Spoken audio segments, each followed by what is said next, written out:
Today we're going to talk about a wonderful event coming up in October called Healing in Tribe. And we're going to talk about what it means to heal in tribe and to feel into, discuss, and share some of the beautiful ways in which we can do our inner work together with others in community. Just a quick overview of what this event in October is. It's happening October the 23rd to the 29th. And it's an opportunity to dive deep for a week into a container where we get to do our healing together with others. And what's really profound about this experience is that it's one of the very few spaces where we enter into a shared container, but also do our work with our brothers and sisters in separate containers, and then bringing that energy, bringing that experience back into a unified field. So it's like 3 retreats in one. We get a men's retreat, a women's retreat, and a tribal experience all in the same space. This is happening at New Eden, and New Eden has quite a special setup that allows us to actually run 2 concurrent spaces together while still feeling part of one whole field. So I'm super excited about this. It's an emergent process. It's an experiment in the sense that we haven't co-created an event with this constellation before. I'm thrilled about it. Not the entire team is here right now.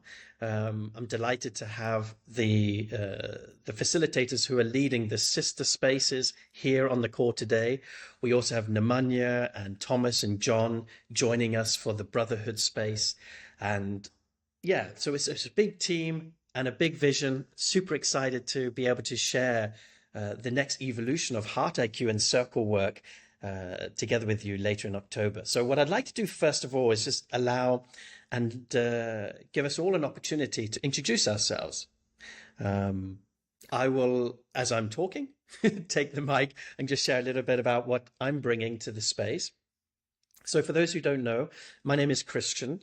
I'm the founder of Heart IQ, and my speciality is group dynamics and circle work. So I love to get people together and to do integrative healing. So integrative healing for me is the combination of embodiment, the personal opening of the heart to allow us to feel more, the relational components, and the collective transpersonal impact of being in circle together.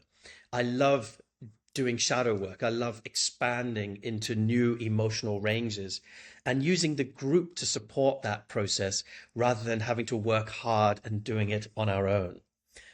I specialize in more of a somatic, and it's just an absolute blessing and privilege really to be able to do this work. And I stand for unity. This is something that I love to bring, is feeling like a group could come in that are strangers, that might have different opinions and thoughts about the world. And very quickly we can drop into a heart space where we just feel the embodied oneness, not as a concept, but as a lived experience. So I'm super excited to offer that transmission in this space. And in the retreat in October, I'm going to be part of the mixed tribal spaces, but I'm also going to be leading the men's brotherhood circles as well. So that's me. I don't know who wants to go next, but whoever feels they'd like to share, feel free. I can go next. My name is Paulina, and yeah, I've been in the Heart IQ spaces since 2017, and my joy, my biggest joy in those spaces is bringing people into connection with their bodies and finding a way back to themselves, back to their own hearts, and reconnecting, supporting them and reconnecting to the home within. So what I really, really love to work with is anywhere around self-intimacy and self-connection. But also then bringing that beautiful gift of self-connection into connection with the tribe, with our families, with our partners, with our children. And Yeah, I think the beautiful element that I love to infuse into my spaces is the gift of music and voice. So I feel very passionate about empowering uh, humans of all colors and shapes and sizes to use their voices and bring the power um, through their voices and their presence. Yeah, I think that's that. Beautiful. Yeah. You want to go, Rachel? As I was starting to speak, I saw your mouth move. I feel super passionate about coming together and co-creating spaces, bringing different flavors together, and really leaning into embodying the togetherness already as we kind of come together to co-create a space of togetherness and oneness. And I also feel very passionate about working with women. I've been, with traveling, with journeying, with facilitating women's circles for the last 8 years. And when we talk about healing in tribe, I love how the individual healing journey and the one-on-one work that I predominantly focus on in my coaching practice and the circles, they mutually infuse and enrich each other.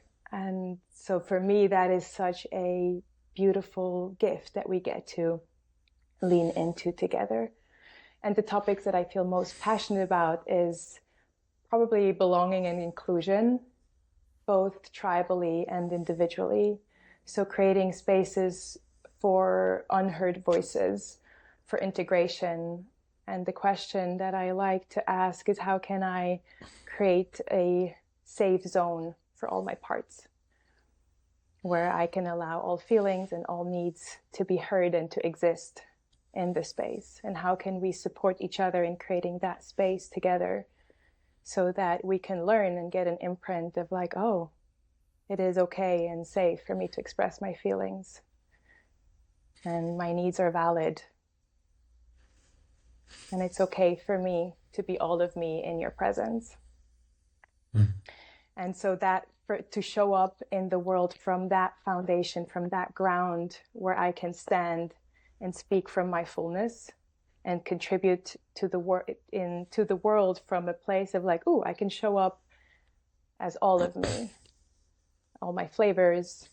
And I think this is what the world desperately needs, is for us to show up in our full spectrum of all parts coming together individually in ourselves and as a collective coming together to show up for the world we want to create. Yeah, and in the space I will be facilitating and co-facilitating the sister circles. There I kind of I'll also bring in some embodiment work of self-connection and recentering to a more integrated sense of self. And definitely some elements of dance, just moving joy through the body. And also tools and really tweaks of accessing empowerment through the body directly. Beautiful. Thank you all for sharing so far. It's been lovely to get to know you again. I am Rachel, and in 2014, I co-founded Embodied Intimacy. And what Embodied Intimacy has been kind of like a school, an education in intimacy and relating, the one that we all actually really needed but didn't get in school, of like, how do we do this thing? And part of the gift of that space has been the trauma-informed somatic context that we've woven into relating from the bottom up rather than from the top down. And that context has also primarily been binary, in like women and men coming together to also simplify the way that we relate as beings back down into a more basic element, and then putting the pieces back together, but with consciousness and with the awareness that we now have as adults.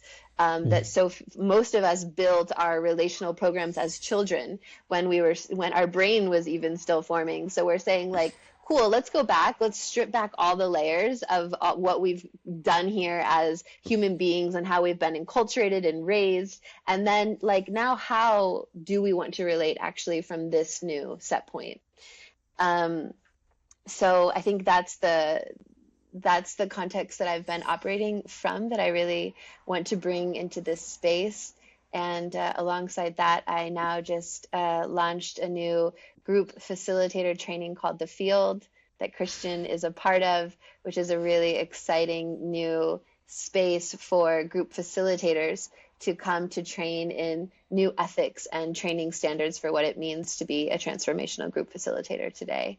And a lot of that focus is on the field, the invisible, sometimes visible space between us, where there is an emergent quality that we can attune to and listen to and be in dialogue and relationship with. And so I hope to bring all of those elements into this space, into both the women sisterhood circles and into our mixed gendered space. Yay. Wonderful. Epic. And as I shared earlier, there are a few people that are not here. One thing I want to just name is part of the field that we're creating. We're going to have two wonderful guys, John and Thomas, who have created a concept called the sound field, where through instrumentation, musicality, voice, they will attune to the tribal vibration and space that we are moving in live, and complementing that with sound, with vibration, with voice, with music, so that the spaces and the places that we're going on the mat and the healing work and the processes that we're involved in are supported through the empowered connection to sound. So this is something that is new. It's something that we're introducing into Circle, that is an unknown mystery box, but we're super excited to be including this as well. Now, when we were just getting on the call, getting ready for this panel, we were talking about the name of this event being Healing in Tribe. And I think it's important that we start with defining what it means to heal, because sometimes those of us who hear that word can get in touch with that part that goes, oh, I must be broken or unhealthy or wounded in order to be called into an event about healing. So I'd love to first just open up the space around what each of us feel is, what is healing really for each of us. From my perspective, the healing is deeply connecting to our wholeness and arriving back in touch with our intrinsic goodness and meeting life from that place. So it's a place where, when hearts open, we naturally feel all of who we are, without diminishing or exiling or compromising or overriding any other parts. And then we can allow all that is us to come alive, to be celebrated and to be welcomed. And through that experience of being seen, witnessed, felt, in all of our emotional, energetic range, shame dissolves, unworthiness melts, fear is released, and we come back home. And to me, this is the healing work. It's not necessarily about looking at only our past and who did what to us, how and when, and doing only the therapy work to repair, even though it's included in that.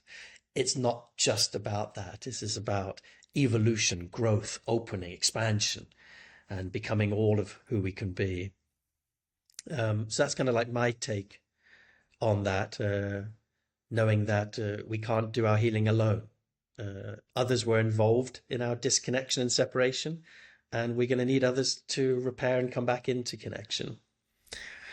So I'm curious as well if either of you or any of you have, I'm just curious to hear, and especially with the fact that you are holding the sister and women's spaces, like what would you consider to be super important to you, to your heart, when working with women in this topic around healing and tribe?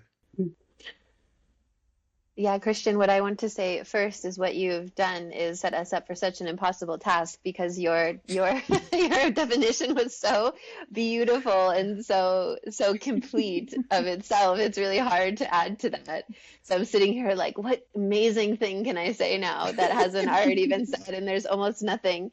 Because I find healing to be the same as, and I would just say like remembering my wholeness, or like coming back into the perfection that is in existence all around me. And I think one of the big tasks for me to get there is to feel safe enough to be vulnerable again. Mm-hmm. This is a big piece of the puzzle for me. When I'm not safe enough to feel vulnerable, to be vulnerable enough, I'm defended. There is some part of me that is contracted, or that isn't in the goodness and the surrender and the opening up to life and love, and to allow myself to jump into the river and be taken. And so I find I just speak to this first step, which is like, how do we create the perfect conditions to be safe, to be brave, to be vulnerable again? And then in that is the doorway that opens into the possibility for something like healing or remembering my innate wholeness. Yeah. Beautiful. Mm. Yeah, I love kind of the process of the adding on different facets of what healing is. And one thing that comes up for me is unhiding. So stepping or leaning into bringing more parts of me so that I don't use up my energy protecting and making sure that certain parts of me are not seen so that I can fit in, but instead that I can lean into the vulnerability that is required for the really courageous act of, wow, okay, this is a part of me that I have not yet revealed to maybe anyone, and I am ready to be seen in it. And from that place, it's like a movement from fitting in and kind of contorting myself into a shape where I believe, or I have a narrative that I can be loved, into true belonging, where I am inherently good and the way I am is inherently lovable. Beautiful. Yeah. Yeah, I think as a final add-on on this, I'm with the sentence that actually Sylvie spoke in her introduction, and that's around how can I be fully me in the presence of you? And that is definitely one of these, like, I feel core sentences that we keep bringing up in Heart IQ circles.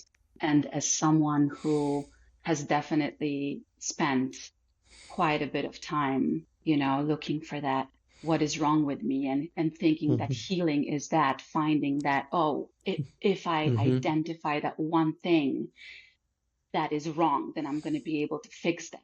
And then moving from that perspective to a sense of friendliness. We speak so much about self-love. It's such a big concept. And instead making it just very simple. How can I be a better friend to myself and to all my parts? And in that, how can I show up more fully in connection with you, my friend, outside, right?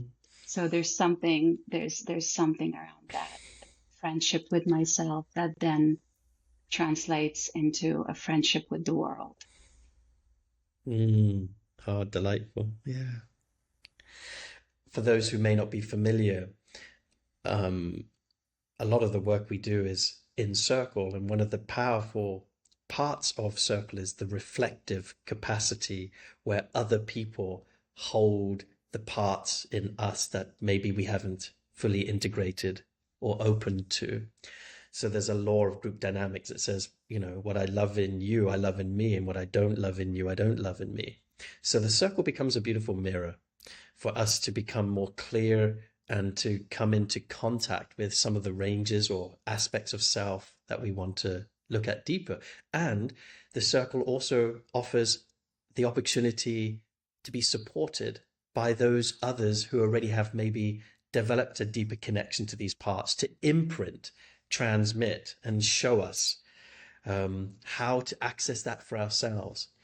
So that we come into more unconditional love, really, of self and other. I thought it was important to name, because we've been talking about sisterhood, brotherhood, that this is 3 retreats in one. We talk about these containers that are going to be happening in this event. Maybe some of you are listening going, well, why? Why are we taking time out to be in these containers where men are doing their work with men and women with women? Is there intrinsic benefit to that? For what purpose does that serve? And I just want to speak from my side that over the years, because I've been doing this work for several years and have run predominantly mixed groups. And around 7 years ago, I started to work with this ingredient of what would happen if the men did their work together with men and then integrate that into the tribe.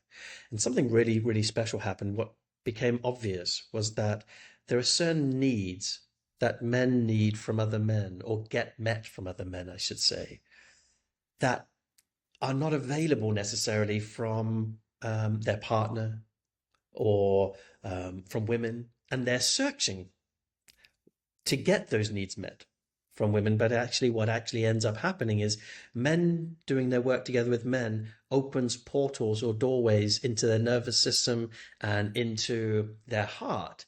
It creates a safety, in fact, that they can go to places that they wouldn't normally go to necessarily in a mixed group.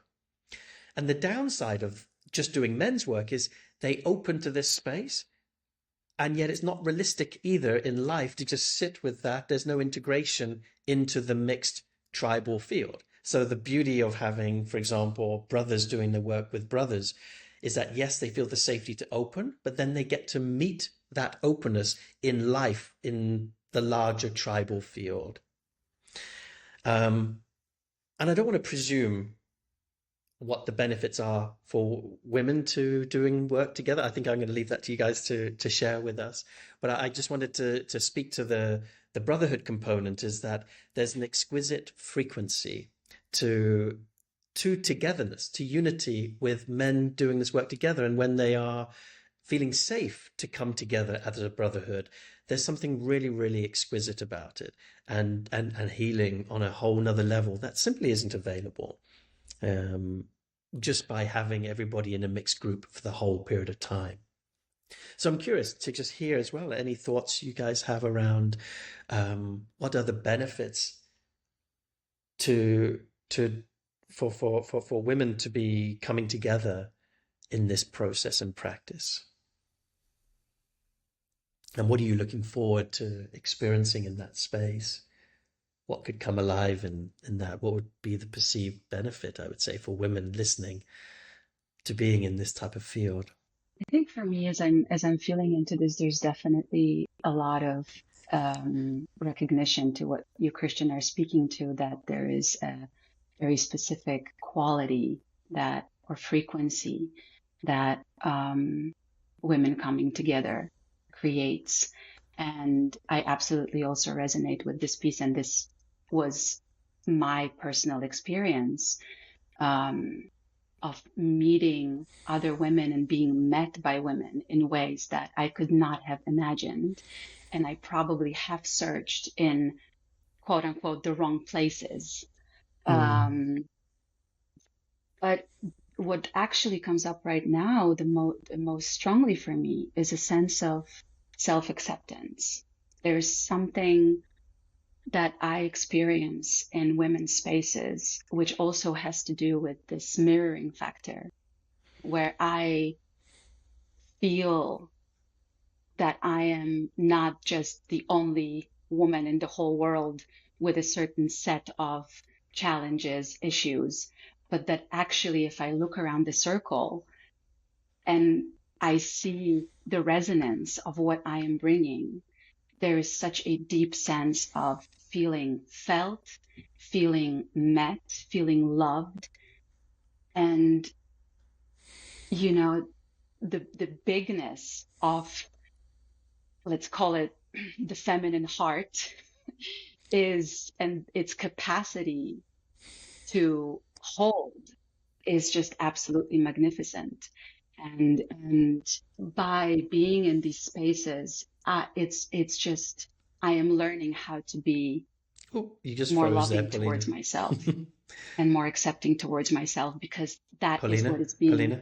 Paulina, if you can just pause, you said, by being in these spaces, that was the sentence that just paused there. It just froze. If you could, Oh, it froze. if you can just, if you can pick it up from being in these spaces, that would, yeah. Yeah. So I think I lost my thread now, but Yeah, I get it. yeah. Yeah, by being in these spaces and feeling felt and accepted by other women, I am just able to drop into a bigger self-love and acceptance for myself, because that's Yeah. what I'm being imprinted with. If I have never in my life, if something like the friendliness that I spoke to, or self-love has been a concept that has been pounded into my head by self-development industry, in those spaces, it becomes an experience. Yeah. It's not just a concept anymore, but it's actually an imprint.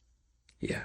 Yeah, I would love to add to like this quality of nourishment that is exquisite, that I feel has such a different flavor, texture, quality in a women's space than it has in a mixed space.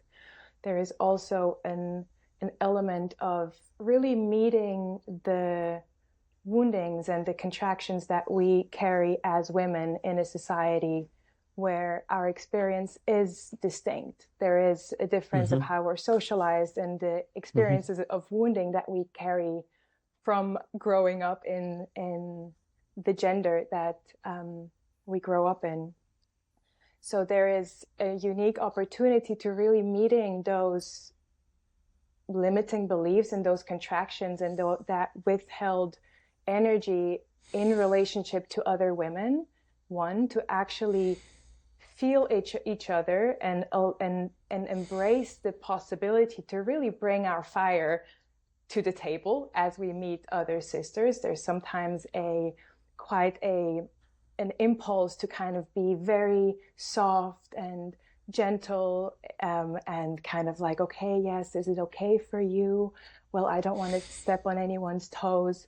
And to cultivate an authentic meeting point also as we come together as sisters and as women, where we can bring our fire, we can bring our force, and we can meet also a limiting belief that I come across so often is like, I cannot be my full bigness, my full self in my full power next to a sister, because what if I will be judged, I will be envied, I will be excluded. And to really step into, this deep healing work of how can we be in our power together and build on each other's power rather than having to control others' bigness so that I don't feel small next to my sisters. There's a lot of correlation there with the men's stuff too, around trusting brothers and bringing fire. It's good. Yeah, so I'll speak to one more aspect. I think that will be complete, which is just like what I want to speak to here, which is really different. Like the opportunity in this space is different than going to a women's retreat that is just a women's retreat. Because one of the dynamics of what is going to open in this space is that we're going to come together in a mixed gendered circle, and there is going to be a particular impact just of that. There is going to be a nervous system shift. There is going to be different feelings that arise. There's going to be different parts that show up. And then as soon as we separate and the women are just with the women and the men are just with the men, there's going to be a whole new experience that will be connected to the experience of the togetherness. And that in and of itself will illuminate the work that we need to do together. Because for many women in many women's circles I've been in, when we're in mixed gendered spaces, is like as soon as that happened, women feel either more safe because the men aren't in the space, or they feel less safe because now they're surrounded by women, and that's actually where the work is for them. And so it's a fantastic opportunity to really meet what those, like, not only what those mixed gendered limitations are, but also the same gender. So by us being with the men and then just separating off and being with the women, a whole new set of information will come, and that will be the richness of the journey that we explore together. And I'm really excited for that. Yeah, me too. I want to speak into the tribal healing element one more time, and just to speak about like the opportunity here, who this would be for, because I think like what has been happening in our culture is this isolation and this aloneness, and I have to do it all on my own.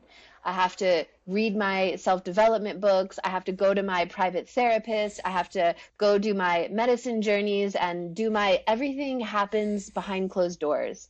Everything is, I have to fix myself enough that I am at this level of perfection that no one will judge me or cancel me or call me out or unfriend me or reject me, so that like all these things, and then you just live alone your whole life, and you have no way to actually integrate back into a cultural or a society or a tribal context because the stakes are too high.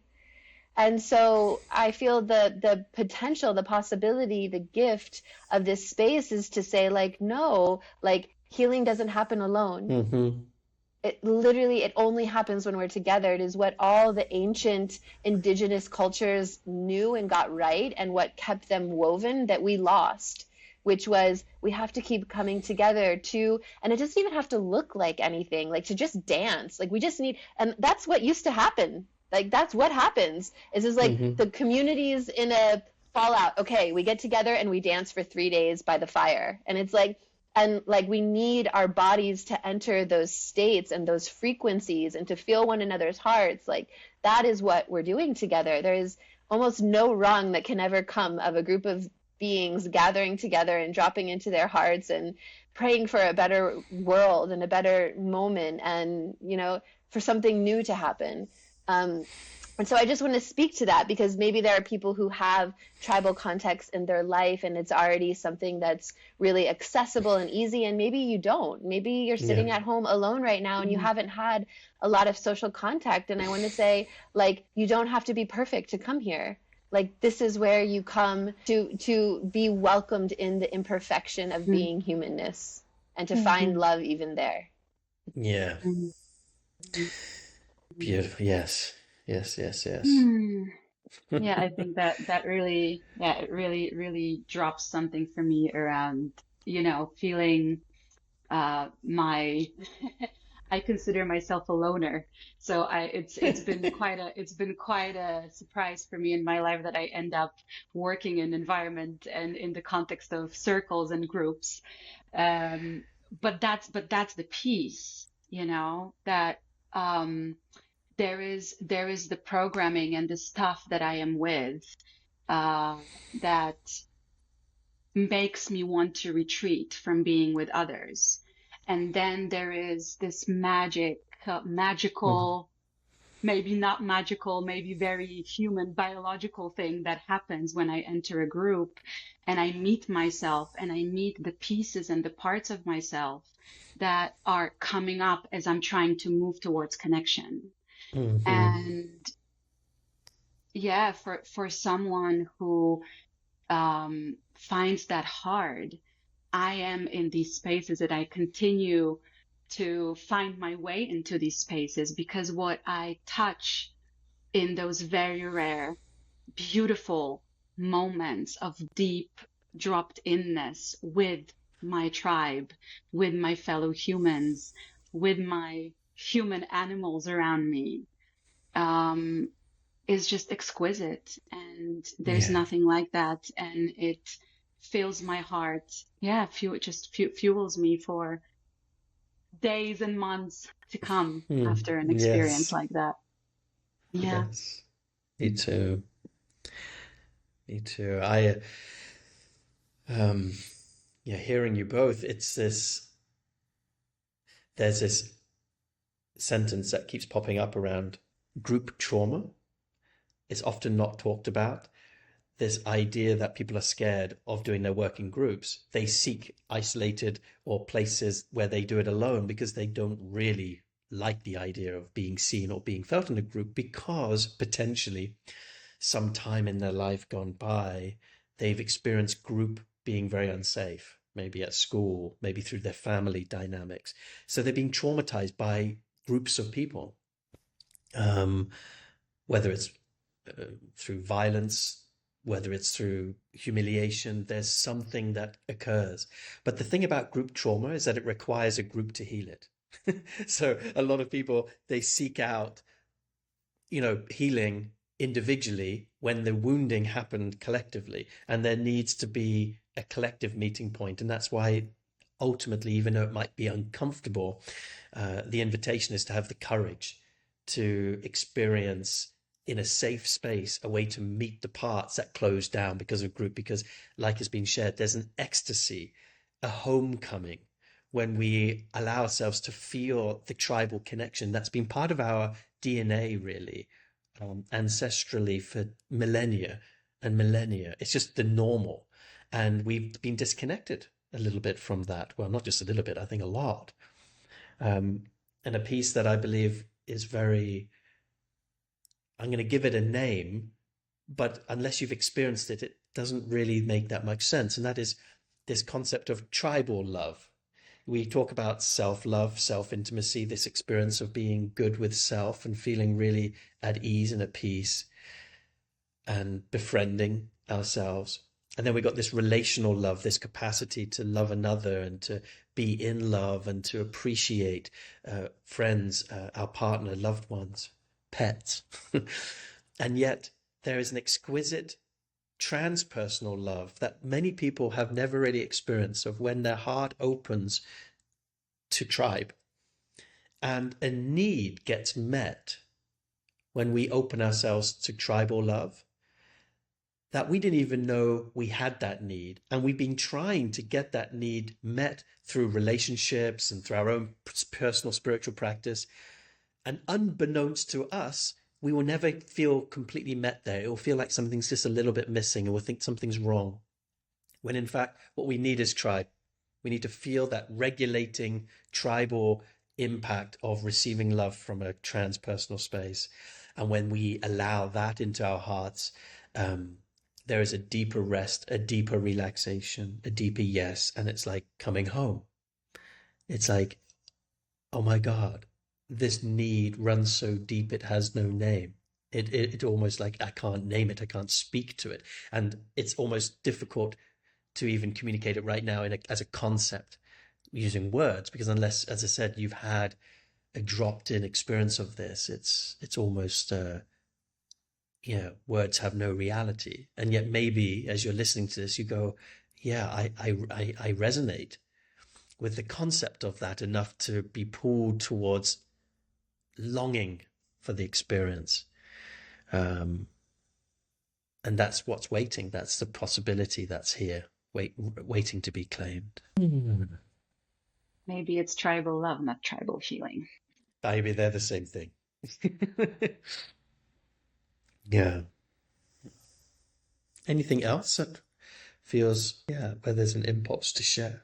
Yeah, I would, I've been sitting with a question around whether or not to share this piece that feels like a really important piece of my journey of leaning into circle, and a really big piece of my healing journey through circle.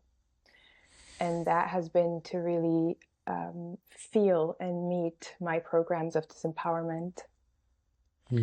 And whether those stem from individual wounding or from collective trauma, the pieces that I feel in my body. And it makes it hard to speak for me at times. And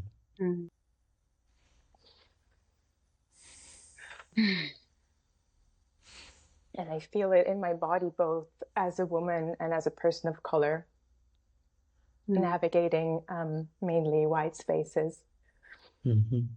And so a really big piece for me has been to acknowledge and include the contractions and the unfelt pain that keep us from truly feeling oneness.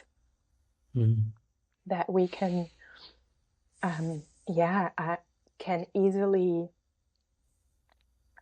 step over or move past if we don't have a reminder in our own bodies of that pain.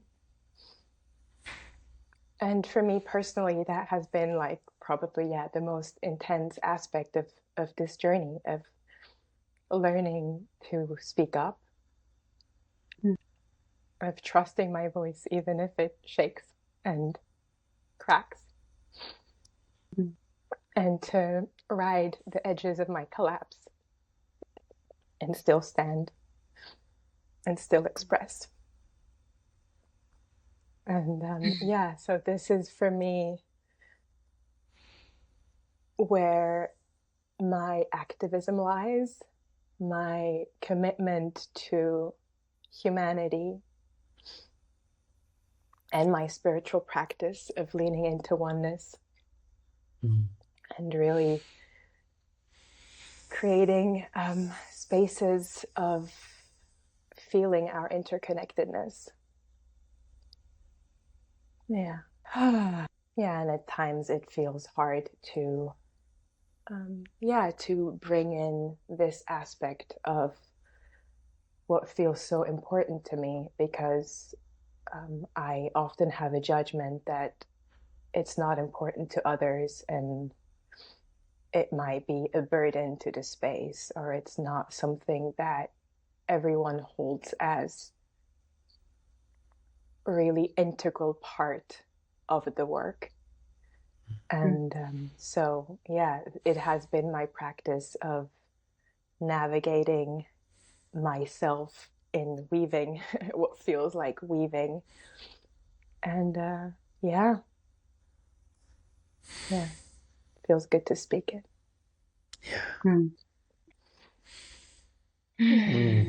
Thank you so much, Sylvie. That was a holy moment.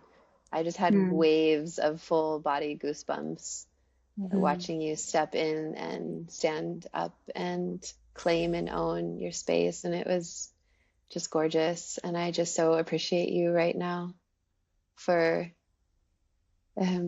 being the one to break the threshold of talking about something and actually just being it. Oh, thank you. I feel very silent. I'm just hearing that and I've got to part this. I need to wrap this call up, but there's this part that just likes to just be in this moment of appreciation silently. Thank you, Sylvie. Thank you.